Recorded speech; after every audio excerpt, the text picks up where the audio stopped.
Hello, my RPG lore people. Welcome to the Lore You Know. I am Jeremy Hochhalter, and today we're going to be talking about the Scarred Lands. I know it's a huge shock, considering this is episode 46, I believe. So, been with it for a while. Still covering some secrets and societies of Ghelspad and Scarn in general. So today, my plan is, unless I go crazy long for some reason with the first one, is to do two. They're both going to be military organizations that are on Ghelspad. One is my least favorite group on Ghelspad, and the other one I really don't have that big of an opinion on, but we'll get into the squicky one first. So we're going to talk about the Black Dragoons. So this is a military organization based out of Lageni. Lageni is, I'm going to show you here on the map. It's part of the Calastian Hegemony. Zooming in, maybe a little too far. Let's go there. Okay, as you see here, we have Calastia, who is ruled over by King Verduk. Verduk has had this expansion going on for a while, and pretty much everything around Calastia is part of the hegemony. So Lageni here is part of that, and it is ruled over by the Steel Duke. I'm trying to think of his name, Traviak. So let's jump into it. To the north of the nation of Calastia lies Lageni, a land soaked in the blood of rebellions, assassinations, and domination. Part of the Calastian hegemony, it is from Lageni that many of the attacks that are against Durover are launched. Durover is the very small country to the east there. Right there. Let's see. While all the troops that owe their allegiance to the steel-fisted Duke Traviak are hated and feared by those that fall victim to the whims of Lageni and Calastia, none are more despised than the evil cavalry unit known as the Black Dragoons. Many a battle has been lost as the opposing side learns that the Dragoons are involved, soldiers throwing down their arms and just fleeing. In Lageni itself, the Black Dragoons are actually respected by the general populace, though they are equally as feared. Common folk praise the Dragoons for rooting out fierce Titan spawn, while whispering behind closed doors that the Dragoons' methods are savage and excessive. Though Dragoons are disciplined enough to not cause violence and debauchery within the borders of Lageni, it is not unheard of for a person who has slighted a Dragoon to be brutally slain in public with no consequences, legal or otherwise. In a land ruled by the strong, it is the meek who must pay whatever price, at least in the eyes of the powers that be. So while the stalwart foes of the Steel Duke will admit that the skill of the members of the elite force, while they will admit the skill of the members of the elite force, they likewise declare that the Dragoons unfalteringly evil. Sorry, my reading skills need more coffee. Gonna take a drink. And let me start this one over. While stalwart foes of the Steel Duke will admit the skill of the members of the elite force, they likewise declare that it is the Dragoons' unfaltering evil that truly terrifies their victims. Villagers that manage to escape an invasion by the Dragoons tell horror stories of rape and torture. Like I said, squicky. Those who are taken captive are force-marched back to Lageni to be sacrificed to Dragoon or occasionally sold into slavery for the nobility. Each of the 666 members, that's right, of the Black Dragoons are heavily armored in full plate with metal buckler shields. Their war horses are similarly guarded in full plate barding. Many of the soldiers wield long swords and have at least one secondary weapon attached to their saddle.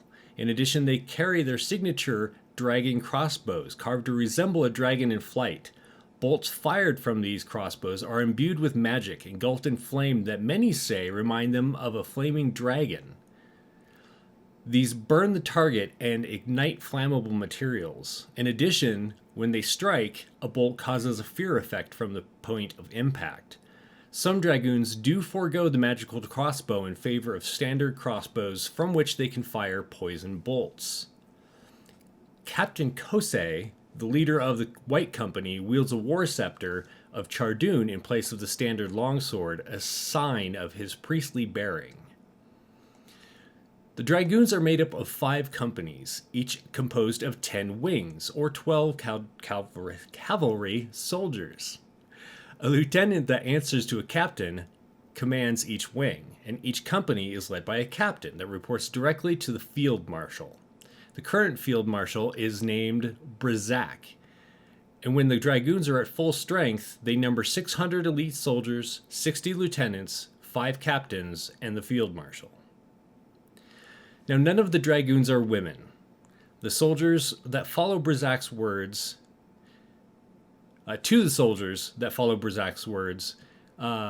women should stay at home to watch the clutch.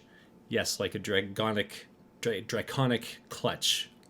Though Calastian society supports this outlook, Queen Galida, who is King Verduk's wife, actively spurns the field marshal in court whenever possible.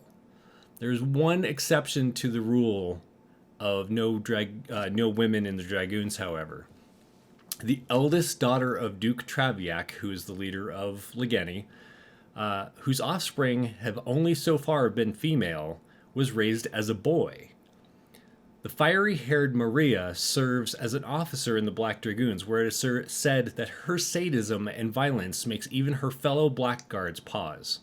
Her ruthless efficiency, shown many times in battle, including during the eradication of an uprising of dwarves, halflings, and humans in the Keldar foothills, have caused her to be a favorite of Duke Traviak. Her 4 younger sisters strive to outdo her, however, to gain her father's favor. So a student of pre-Divine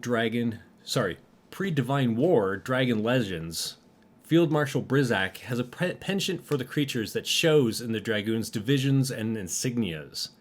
While they do use Duke Traviak's coat of arms, the arms of Lageni, it has been altered to remove Belsamith's silver circle, replacing it with a dragon.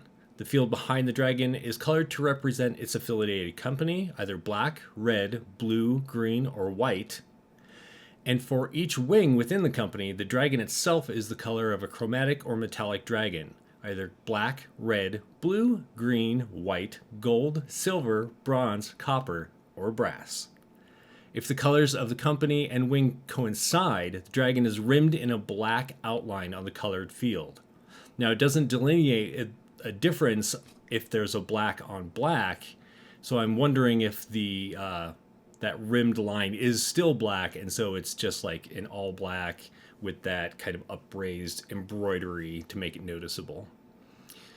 It is said that those who have gotten close enough to see the coat of arms, that each colored dragon is rendered differently, and sages have wondered about the tomes that may reside in the steel-fisted Duke's library. As the personal force of Duke Traviak, the Dragoons accompany him when necessary, even on foot if needed, because remember, they are cavalry, whether in Castle Durm or the Calastian court. At all times, at least one company of the Black Dragoons stays with the Duke wherever he is. The Black Company is almost always assigned to defend the Duke, giving that company a status of high regard. The company's captain, Gunnet, is the eldest son of the Duke's Chamberlain, and it is commonly believed that Traviak feels more comfortable leaving Chamberlain Labint in command of Castle Durm during campaigns when the man's favorite son rides within arm's reach. Now, the Red Company is rumored to be Field Marshal Brizak's favorite, due to their extensive experience in the field. But it is also said that the excessive time that they've been sent on campaign is due to Duke Traviak's vague dislike for the company, because its standard, which has a strong resemblance to the Calastian coat of arms. Whatever the truth, it is well known that the Duke has complete faith in Brizak's loyalty. The captain of the Red Company has only recently been raised to his position. Captain this one's difficult. Fianrak, something like that, was promoted after the former captain fell in battle in Durover, his body unable to be returned to Captain Kos for resurrection. It is said that Fianrak is the sharpest shot in all of the Dragoons. Hello, RPG Apparel. Thanks for joining us. Take a sip there before I continue. All right, moving on to the White Company. The captain is Captain Kos. He wears a snowy white robe over his dragon armor, and his soldiers are well known to be the most fanatical when it comes to their worship of Dragoon. Kos is kind of the go-to person when it comes to most of the priestly duties within the Dragoons. He or his subordinates are the ones who do all of the resurrections, who do a lot of the healing in combat, and as we'll learn later on, deal a lot with undead. Moving on to the Green Company, their leader is Captain Relep. The company tends to take in those with a ranger background and often use them for scouts or as skirmishers if the group has to withdraw. The Blue Company is one that is rarely at full strength. It is from them that the other companies draw to fill their own ranks, and so it is often considered to be a proving ground for trainees, from which they will then be pulled to join one of the other companies. The captain of the Blue Company, known simply as Drake, is self-proclaimed to be descended from true dragons, and many who train under him are often seemingly convinced of the truth. And I will, spoilers, he actually is a part dragon. He is like a half dragon. Right up his stat block gives away the truth of that mystery. The formation of the Black Dragoons dates back to the days when Duke Aold, father of Treviak, ruled Lageni. Then Archduke Treviak was turning the armies of Lageni into a well-oiled machine of war, gathering the most skilled and brutal soldiers he could find to bend to his will. In 138 AV, their loyalties were put to the test when Treviak overthrew his father in a violent coup. Those who were loyal to Aold were driven from Lageni, forced to swear allegiance to the new duke, or were just outright killed. The battle for dominance culminated when Field Marshal Brizak destroyed the remnants of Belsamith's priesthood in Durm, and Captain Kos rededicated the temple to Chardun, the great general. Over the following few years, the Black Dragoons became a symbol of terror to anyone who might contest Treviak's rule over Lageni.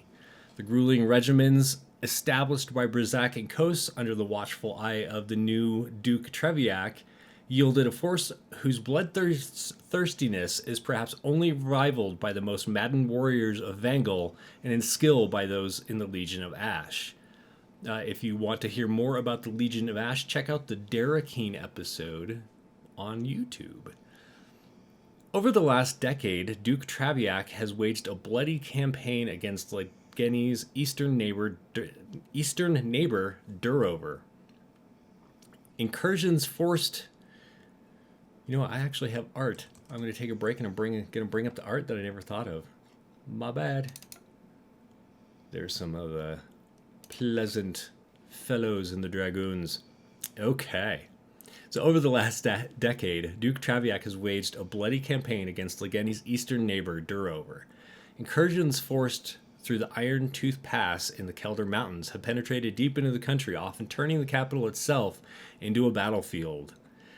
The vigilance of Vesh particularly despised the Black Dragoons, with the proud Semanes, I've never known how to pronounce this one, Semanes, I believe, Vigil, being reduced to a beleaguered member of Durover's resistance. The Veshians have put a price on the steel-fisted Duke's head, which seems to rise every week.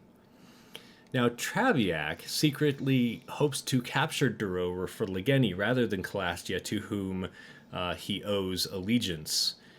His actions, as well as those of the Black Dragoons, are intended to create long-term fear of the Archduchy. Duchy. Establishing cultural dominance through decimation and super icky rape pregnancies.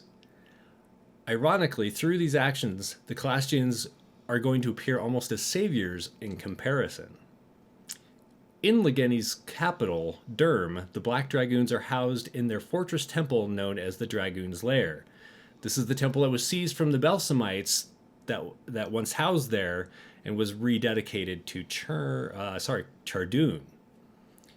It has been expanded to house the entire regiment, including servants and horses. And when not training at the Lair or in the battlefield, dragoons are assigned to guard Castle Durm. The interactions between the Veshian Vigils and the Black Dragoons have led to the creation of a new magic item known as Vigil's Bane Rings, corrupted forms of the medallions that the Veshian Vigils wear. Taken during battles, these medallions are reforged into rings. They're amber jewels, blackened and ugly. When within 30 feet of a spell cast by one of the medallions, the ring that the dragoons wear automatically counterspells any magic created by such a medallion. I thought that was kind of interesting and kind of in the face of the Vigils. I can't imagine that they would be very happy about that. I'm just going to bring up some art real quick of Brizak. That is the leader of the Black Dragoons. And here's the fellow riding a horse. And that crossbow on his back is a good example of what the dragon crossbows look like. So overall, I think while they are a powerful force, the Dragoons are a bunch of squicky, mean, gross fellows. The whole rape pregnancy thing just really sets me off. But if you need the really bad guys to send after your characters, they make a good example. So on the opposite side of the coin, there's an order of militant people known as the Order of the Morning Sky. Now these people can be men or women, and let me see if I can bring up some art here. There we go. And they're a much larger organization, although they're spread out over much larger territory. So let's dive in to talk about them. So the followers of Madriel are known for their gentle mercy and tolerance. Most favor peace over conflict, seeking a change in an opponent's outlook rather than to engage in violence. The Order of the Morning Sky is a notable exception to this, however. The First Angel's more fanatical followers, the Order combines a missionary zeal with an honest desire to do Madriel's work, often with mixed results. The group's most visible effort is that of seeking out undead and wiping the anathema from the face of Scarn, which sounds great in concept. It's maybe the practice that can fall a little short. In this, the Order could be said to be blind to the source. On Scarn, necromancy is not necessarily considered evil, as could be said of the Wizards of Hollowfaust, for example. The Order of the Morning Sky has little sympathy or understanding for such individuals or groups, however, and they do not hesitate to wipe out the undead and their creators when they are found. They may be applauded for destroying a white lord or a vampire who's terrorizing a local countryside, but when they destroy a caravan of necromancers and their undead retinue, simply traveling to or from Hollowfaust, trouble can ensue. In addition, the Order has come under scrutiny for their handling of Morgaunt and infestations, which has been a really big thing, especially since the Blood Monsoon. When rumor of such an infestation arises, the group will travel to the suspected village, blockading traffic in or out. They then allow the isolated villagers 3 days to destroy the infestation on their own, after which the Order then burns the village to the ground, cleansing it with fire. Survivors are then tested to make sure they do not carry the Morgaunt infestation taint, and those who do are magically cured if possible or slain if necessary. Those in the Order do not enjoy this duty, though they acknowledge that it is necessary, and those that are killed are cremated, and the priests of Madriel intone prayers to have mercy on the departed souls. So those who condemn the Order, and there are many, particularly in Calastia and Darrakeen, repeat horror stories, often inflated and elaborated, of the Order sequestering and purging the wrong village. ending with innocent and pure villagers being massacred and put to the torch. Even worse, that the Order, through its incompetence, has allowed Morgant infestations to spread because of these catastrophes. Yeah, so the people of neutral alignment,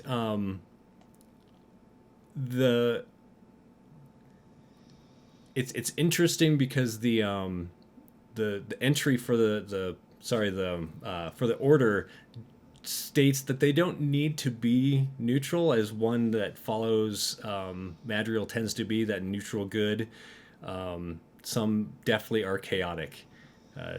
They're not necessarily. They also might be lawful, but what they're following isn't a lawful code laid down by a local government. Although that kind of gets into things later as their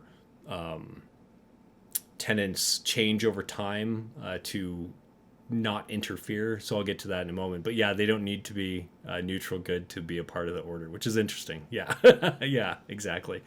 Okay, so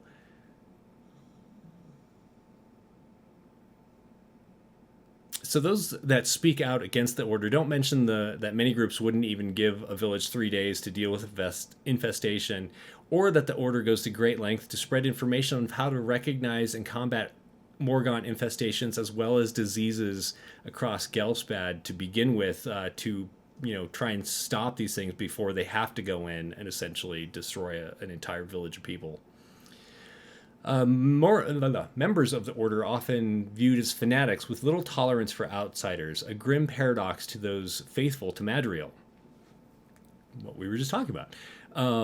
While the Order does believe in redemption and mercy, it is the difficult task that they undertake that causes members to become dour and intolerant, constantly in contact with strife and suffering.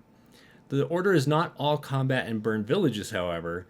It is seen as a haven for healers, merchants, and farmers who travel the continent spreading the word of Madriel through trade, healing magic, and agricultural assistance and education. Such individuals travel with a guard of Order fighters to protect them from the wild and dangerous lands that they must cross. The Order of the Morning Sky consider the spreader of Madriel's word and influence the most important mandate. They will help any whose cause is worthy as long as the Redeemer's word is followed without hesitation or question. So there is definitely like a lawful aspect to how all of the members act, but to an extent, their lawful outlook isn't necessarily the society's lawful outlook. The Order is led by a council of priests who coordinate activities and set policy, as well as being responsible for monitoring the behavior of members and maintaining the Order's dictates. The council is currently led by High Priest Vintos Idriam, a direct and uncompromising man who has brought great political success to the Order. The Order itself is organized into companies ranging in size from 100 to 600 members, each maintaining a temple fortress near an associated settlement. A company is led by a captain priest and is divided into one or more circles, or groups of 10 to 50 members, that fill various roles. While clerics and fighter clerics lead the Order, it is common to find paladins, fighters, rangers, sorcerers, and the occasional wizard, druid, or rogue. And a lot of the lore was written in 3rd edition, where paladins had to be lawful good. In 5th edition, with that removal, I feel like you would find a lot more paladins being involved in the leading of the Order as well. So the Order was founded 6 years after the end of the Divine War, as clerics of Madriel began a healing work that followed the terrors of such war. Disorganized at first, the Order was a more loosely connected group of wandering bands of combatants seeking to destroy Titan spawn, particularly those of Churn, the god of disease. The Titan of disease. So over the years, its focus turned to exterminating plagues on Ghelspad and those who spread them, spreading the word of Madriel, the Redeemer. Suffering greatly during the Druid War and losing several important members of the Order, the organization came to appreciate military preparedness, and the order emerged from that war more determined to stand against plague and darkness. Whereas prior to the Druid War, they didn't really have like a military mindset. Their disorganization throughout the Druid War really drove home to them that they needed to become more cohesive and military minded. So in 102 AV, after years of the order being shunned by local governments, particularly that of Calastia, High Priest Vintos Adrium took power and altered the approach of the order. No longer would they interfere in the rule of the land. Then, after the Blood Monsoon, the order made its reputation, sweeping into isolated, diseased towns, rescuing besieged populations, and assisting in efforts with other groups, all without recompensance or complaint. Despite their conflict with the Calastian Hegemony and other nations, the order quietly worked to save the people from horrific fates. So even though Calastia and other nations were against them, they went into these areas and kind of subtly helped out these areas and then left without getting paid to do their work or anything like that. They just wanted to essentially help, which was then, even though they did it, as quietly as possible, rumor spread and their reputation began to grow in a positive light. So in the last 50 years, they've seen a rise in acceptance of the order throughout Scarn. Even amongst those who distrust them. The High Priest continues to attempt expansion of the order while maintaining caution and care when dealing with governments, with a strict non-interference doctrine. However, he sees the ability of a nation to oppress and spread hatred just as much of a disease as the vermin of churn. So he seeks to gradually influence such nations, turning them to the light of Madriel. Despite his discretion, there are those outside the order that have begun to suspect the direction his agenda is taking. So we'll see how things go in the future as they dip more into politics again and more into interfering with going back to that not necessarily so lawful outlook. The council house of the order is located in southern Vesh. Let me just bring that up real quick for you to see on the screen. Go back to the map. So Vesh is to the north of Calastia, up here. Just make sure you can see that. And it's just north of the Morning Marshes. The city that it is next to is not listed on the map, but it's around here. Okay. Given their compatibility, the Order finds the vigils of Vesh receptive and accommodating. The house doubles as a large temple to Madriel, a great compound of buildings set on high ground near the city of Amriel. The leaders of the Order are rarely all present at the house at any given time as they travel far and wide to spread their message. Representatives are on hand to confer on a priest's behalf, however. The temple itself is held apart from the Order of the Morning Sky, a place where any may worship Madriel without connection to the Order. However, High Priest... I lost his name. Where did it go? The High Priest that watches over the Order does tend to be the one that even the temple turns to when decisions need to be made, but he really tries to stay out of temple daily action, anything that needs to be taken care of, because it is supposed to be for everyone rather than just the Order. So yeah, two very, very different groups, although when they started off, the Order of the Morning Sky was perhaps a little... I'm not going to say that they were quite in the same level of causing terror as the Black Dragoons were.